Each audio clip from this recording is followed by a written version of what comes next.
There are days when you get up out of obligation. The alarm goes off and it already weighs on you. The body moves because it has to, not because it wants to. The shower, the coffee, the street, everything costs. And there are other days, rarer ones, when you get up because you want to. And there is no big reason. It's not that life has suddenly changed. It's something smaller, a different light coming through the window, a waiting cup of tea or coffee, a person who will be at the same table as you. And sometimes you don't even notice until at the end of the day, you realize it didn't weigh so much. The difference between one day and another can be minimal, but it exists. The Japanese have a word for that difference: Ikigai. It's written with two characters: Iki, life, and Gai, value or effect. A life worth living. But the translation doesn't quite reach it, because Ikigai is not a distant goal or an epic destiny. It's something smaller, more silent, something that makes it worth opening your eyes. In Japan, the word isn't shouted. It doesn't appear in headlines. It's said quietly, if at all. People don't go around asking what their ikigai is. They simply find it or build it without naming it. But outside Japan, the story has been completely different. Ikigai became diagrams, formulas, objects of spiritual consumption. Millions of people have seen those four circles that promise to reveal life's purpose. And many have stared at the paper, wondering why theirs doesn't appear. This episode is number 200 for a reason. Behind it are 199 stories of extraordinary lives. Musicians who changed genres, painters who challenged their time, figures who lived in the tension between their work and their life. All of them, in some way, examples of searching, of creating, of legacy. But after 199 episodes, maybe the extraordinary is something else. Maybe it's the life that doesn't make history, the one with no biographers, the one that leaves no masterpieces, but small traces. Children who grow up, neighbors who say hello, a garden someone else will tend. This episode is not a break from the usual theme. It's the necessary counterpoint, a way of saying that meaning is not only in the summits. It's also, above all, in the valleys, in the plains, in the days that nobody records. This isn't about Japan as a postcard. It's about what all of us, at some point, have felt without knowing how to name it. That difference between a day that weighs and a day that doesn't. That small reason to stay. Ikigai. The word has existed in Japan for centuries, but it wasn't always used with the solemnity we give it today. In daily life, it appears in simple conversations. Someone says, "That's my ikigai," referring to a hobby, a grandchild, a daily walk. Nothing grand, something that's just there. The two characters that form it, Iki and Gai, have a nuance lost in translation. Iki is life, yes, but not biological life. It's the life that is lived, that passes. Gai can mean value, but also can mean effect or result. A life worth living. A life that produces something, even if it's just the feeling that today was worth it. In Japan, nobody studies to find their ikigai. There are no exams, no workshops, no certifications. When researchers ask older people what theirs is, they usually answer concretely: tending my garden, having tea with my friends, doing my exercises each morning. They don't talk about passion, they talk about routine. In the West, the word traveled differently. In the mid 2010s, Spanish writer Héctor Garcia, based in Japan, and journalist Frances Miralles published a small book, Ikigai, The Japanese Secret to a Long and Happy Life. The book didn't invent the concept. It gathered it, organized it, told it. They traveled to Okinawa, interviewed centenarians, spoke with experts, and the result was a mix of reportage, practical philosophy, and wellness manual. And the success was immediate. It was translated into dozens of languages, sold millions of copies, and suddenly the whole world wanted to know the Ikigai. But the book, which tried to be humble, unleashed a wave of expectations it couldn't control. The world left Japan and became something else. A silent mandate. You have to find yours. What in Okinawa was a simple answer, tending my garden, became an existential search. And with the search came anxiety. Because when an idea becomes an obligation, it stops reliving and starts weighing. An Ikigai, in its origin, doesn't weigh, it holds. The researchers who studied longevity in Okinawa heard many answers. But none spoke of the ambitious goals. They spoke of community, of belonging, of small tasks that gave structure to the day. Why? Those informal support groups that last a lifetime appeared again and again. The discipline of getting up each morning to do the same thing. The pride of a job well done, even if no one rewards it. There's the first lesson, the one Western noise tends to cover up. Ikigai is not a peak, it's a floor. Something to lean on, not something to arrive at. And a floor, when it's solid, doesn't need to be spectacular. It just needs not to sink. In the mid-2010s, a Spanish writer named Héctor Garcia lives in Japan. He's been there for years, has written about Japanese culture, technology, life in Tokyo. One day, with journalist Frances Miralles, he decides to investigate a concept he's heard about but few have explained outside of the country. They travel to Okinawa, interview centenarians, ask what keeps them alive, what keeps them awake. And the answers are super simple, too simple for our seeking complex formulas. No one talks about goals. No one talks about legacy. They talk about community, routine, gestures that repeat. Garcia and Miralles write a small book, and they titled it Ikigai, the Japanese secret to a long and happy life. It's not an academic book, nor it's a typical self-help manual. It's a mix of reportage, practical philosophy, and cultural observation. The book is published in 2016, and no one expects what happens next. It's translated into more than 50 languages and sells millions of copies, becoming a global phenomenon. And suddenly, the whole world wants to know their Ikigai. The book appears in airports, on nightstands, in internet recommendations. The word, which in Japan was used naturally without fuss, starts appearing in podcasts, conferences, personal development workshops. But on that journey, something changes. What in Okinawa was a simple answer begins to be lived as a search, as if Ikigai were a hidden treasure to be found at all costs. Lists of steps to discover it appear, tests to measure it, and with all this comes the anxiety of not having it. Garcia and Miralles' book wasn't looking for that. In fact, it warns against grandiosity.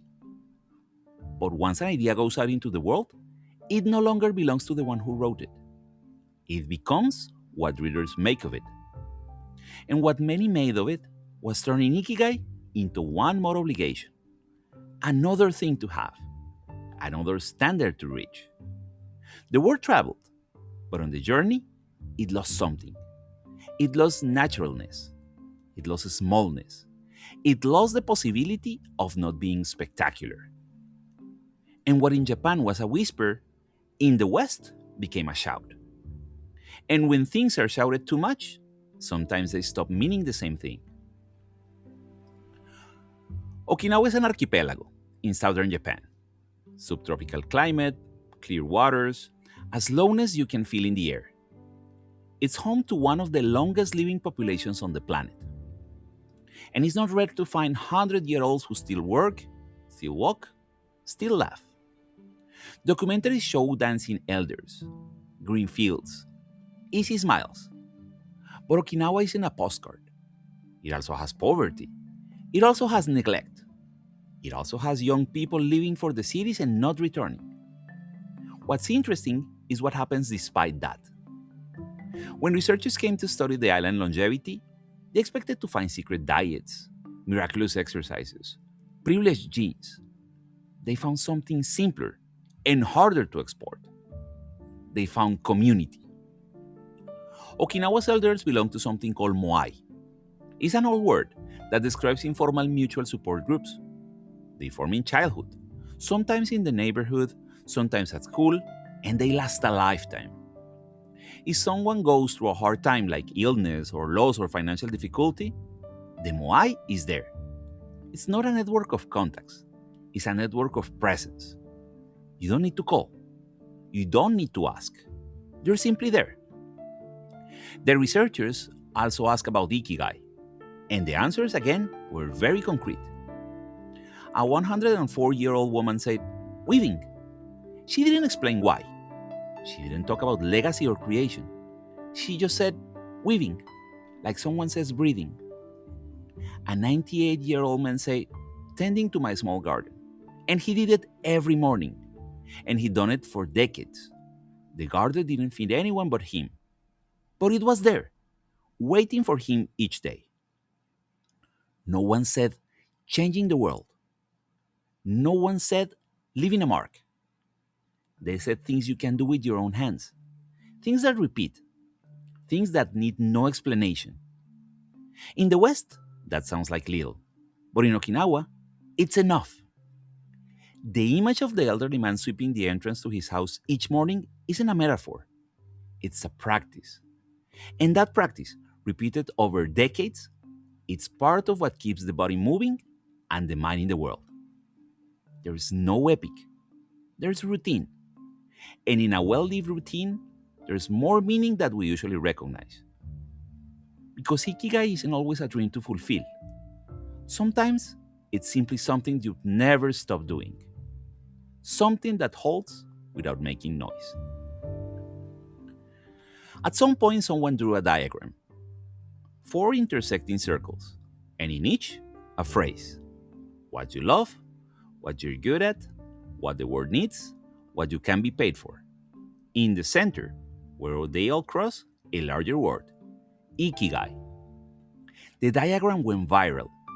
It appeared on blogs, on posters, in personal development workshops. Millions of people saw it and thought, that's it. I need to find the point where it all converges. And for many, that diagram has been useful. It helps think about career. It helps visualize where one might contribute the most, feel fulfilled, and be economically sustainable. It's not a bad tool. It's just one tool. The problem is that diagram isn't Japanese. It was created in Spain, probably inspired by concepts from positive psychology and design philosophy. There's no record of it existing in Japan before the internet made it global. The Japanese, when they see it, usually frown. They don't recognize their culture in those perfect circles. Japanese philosopher Michiko Kumano, a scholar of Ikigai, has said clearly. That diagram does not represent Japanese Ikigai. It's a Western invention that mixes concepts and oversimplifies them. And simplification isn't bad in itself. Sometimes it helps understanding. But when a simplification is presented as the only definition, it starts leaving out important things. Because Ikigai, in Japan, isn't just that. The Okinawan woman who weaves isn't looking to be paid for weaving, nor wondering if that's what the world needs. She simply weaves, and that's enough. The elderly man tending his garden isn't trying to turn his hobby into a career. He tends his garden, and that sustains his day. The 4-circle diagram can be very useful for thinking about work, profession, how to make a living with meaning. But Ikigai is bigger than that, or smaller, depending on how you look at it. It can be in a relationship that sustains you. It can be in a spiritual practice. It can be in contemplating something beautiful. It can be in the silent pride of a job well done, even if no one rewards it. Ikigai gives meaning to life's most sublime things, yes, but also to the simplest. And sometimes, the sublime is in the simple. This diagram isn't false. is just incomplete. Like any map, it helps orient yourself in a territory, but it's not the territory itself. The mistake isn't using it. The mistake is believing Ikigai is reduced to that. Because meaning, when it appears, doesn't usually come in four perfectly aligned circles. It arrives differently, in silence, in small doses, in things we do so often they stop asking why. Here's a risk worth naming. When an idea becomes popular, it tends to become an obligation. First, it's a possibility, then a recommendation, then a silent demand. You have to find your Ikigai. And the phrase sounds like help, sounds like well intentioned advice, but it can be another form of pressure, as if surviving, working, raising children, making ends meet weren't enough. Now you also have to have a life purpose, and not just any purpose, one that combines passion, mission, profession, and vocation, one that fits into four perfect circles. For someone who's exhausted, who can barely handle what they already have, hearing they need to find their passion can be cruel. Not because the idea is bad, but because it comes at the wrong time, because it adds one more task to a list that is already full. Korean German philosopher Byung-Chul Han has written about the burnout society, a culture where no one needs to force us from outside anymore, because we have internalized already the obligation. We force ourselves, and then we burn out. Ikigai, turned into a mandate, can fall into that trap.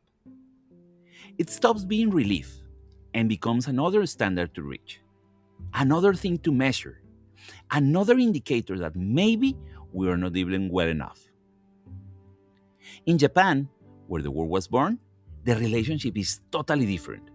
They don't ask about it, they live it. And living it is simpler. It's the cup of tea, it's the conversation with the neighbor, it's the task that gives structure to the day. There's no epic, there's routine. And in a well lived routine, there is more meaning than we usually recognize. The danger isn't in searching, it's in believing that there's one right answer, and that if you don't find it, something's wrong. Authentic Ikigai shouldn't be one more burden. It should be a relief, something that holds, not something that pushes.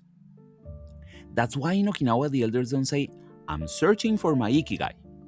They just say, this is what I do. And what they do, they have always done. Not because they found it after exhaustive searching, but because they never stopped doing it.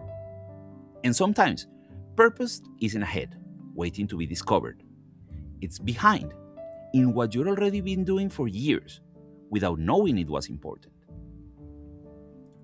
We've already spoken here of Moai, those informal groups in Okinawa sustaining people throughout their lives. Community as a network of presence. But there are other threads that also hold. One is discipline. In Japan, there's a concept called shokunin. It refers to the artisan who dedicates their life to perfecting a craft. They don't seek to innovate. They don't seek fame. They seek to repeat with excellence, again and again, until the gesture becomes part of them. The shokunin doesn't ask if their work has meaning. It does, because they do it, because they have always done it, because their hands know what to do before their mind decides. Not all of us are artisans, but almost all of us have something we do well, even if small.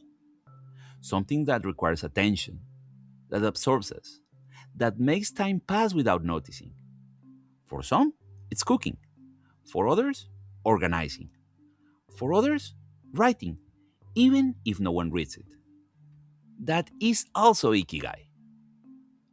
Then there's craft understood differently. Work as a practice, not as a career. In the West, work is often measured in promotions, achievements, external recognition. Those who don't advance fail. Those who don't find their vocation are lost. But there's another way to understand it. Work as something done well, simply because it's done, without expectations of greatness, without the pressure that it has to be what the world needs. The woman who cleans the same office every night, the janitor who knows everyone by name, the bus driver who greets with a smile. They are not changing the world, but they are doing their job well. And in that doing well, there's something that holds them: community, discipline, craft. They are not big ideas, they're fine threads. But when they intertwine with other threads, family, friendship, small routines, they form a net that can hold an entire life. Because when everything fails, health, work, energy, what remains are others. And if others are there, there's still reason to get up. And when there are no others, discipline still remains. The gesture that repeats, the task that waits, something to do, even if it's small. That is also Ikigai. Not the one that appears in diagrams, but the one lived without naming. The one that's always there, waiting for us to recognize it. We live in a culture that rewards standing out. From childhood, we're taught to be special, to excel, to leave a mark. The biographies we admire are of those who did something extraordinary, invented, created, led, changed the world. Success is rising above the average, being exceptional, becoming someone worth remembering. And social media has intensified this logic. There, everyone shows their best: achievements, travels, brilliant moments. The ordinary isn't posted. What repeats daily isn't worth telling. But what about those who stay? Staying isn't spectacular. It doesn't make headlines. It doesn't generate documentaries. But it's what allows everything else to exist. Communities are sustained by those who stay. And families too. Trades, traditions, neighborhoods. The shopkeeper who opens their store every morning for 4 years. The teacher who teaches at the same school generation after generation. The mail carrier who knows everyone in the neighborhood. They're not public figures. No one will write a book about them. But without them, the neighborhood wouldn't be what it is. In Japan, there's a word for that attitude: gambaru. It's often translated as to persevere or to do one's best. It doesn't imply competing with others. It implies sustaining one's own effort, day after day, without giving up. It's an ethics of continuity, not of comparative excellence. Ikigai isn't opposed to standing out. There are people whose Ikigai is to create, to innovate, to leave a mark. But it doesn't require it either. You can have Ikigai being anonymous. You can have Ikigai without making history. And in fact, most of the world's Ikigais are anonymous. They belong to those who get up each day and do what needs to be done, without expecting recognition. And those lives, though they don't appear in books, are no less valuable. Staying is also a form of resistance. In a world that pushes constant movement, constant ascent, constant searching for something more, choosing to stay where you are and finding meaning in it, it's almost a revolutionary act. It's not conformity, it's conviction. It's knowing that what you do matters, even if no one knows except you and the few who receive it. French philosopher Simone Weil once wrote that to be rooted is perhaps the most important and most unrecognized need of the human soul. We need to belong. We need a place when we're expected. We need something that continues, even when we're not there. Staying isn't the opposite of living. It is a way of living, more silent, less rewarded, but just as deep. And perhaps, after 199 episodes telling lives that stood out, it's worth dedicating one to lives that stay. Because without them, they're nowhere to stand out. This is episode 200. Behind it are 199 stories of extraordinary lives. musicians, painters, figures who live in the tension between their work and their life. All of them, in some way, examples of searching, of creating, of legacy. Lives that stood out, lives that left a mark, lives worth telling. But after 199 episodes, maybe the extraordinary is something else. Maybe it's the life that doesn't make history, the one with no biographers, the one that leaves no masterpieces but small traces. Children who grow up, neighbors who say hello, a garden someone else will tend. If this podcast has always spoken about what isn't seen in public figures, this episode speaks about what isn't seen in everyone, the ordinary fabric that sustains the extraordinary. And also, perhaps, it speaks about why this podcast exists. Maybe my own Ikigai, if that word fits here, has been sitting in front of the microphone week after week, even when there are no certainties. Not out of ambition, but out of continuity. Because doing something once is easy. Doing it 200 times, sustaining it over time, requires something else. Requires a reason to return. Requires something that, even when it's not always seen, is there. That is also Ikigai. Not the one that changes the world, but the one that holds it. The one that allows us, after 199 episodes, to still be here. We live in a time of emptiness. And it's not a romantic complaint. It's just an observation. The grand narratives that for centuries gave meaning, like religion, ideology, belonging to stable communities, all of them have weakened.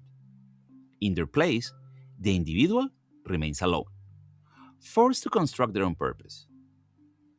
The success of Ikigai in the West is no accident. It came to fill a gap.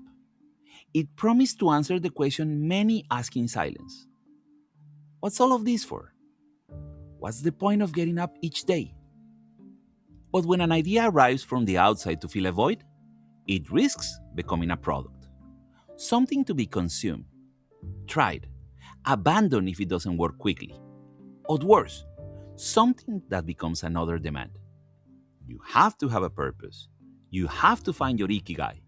You have to live with intention.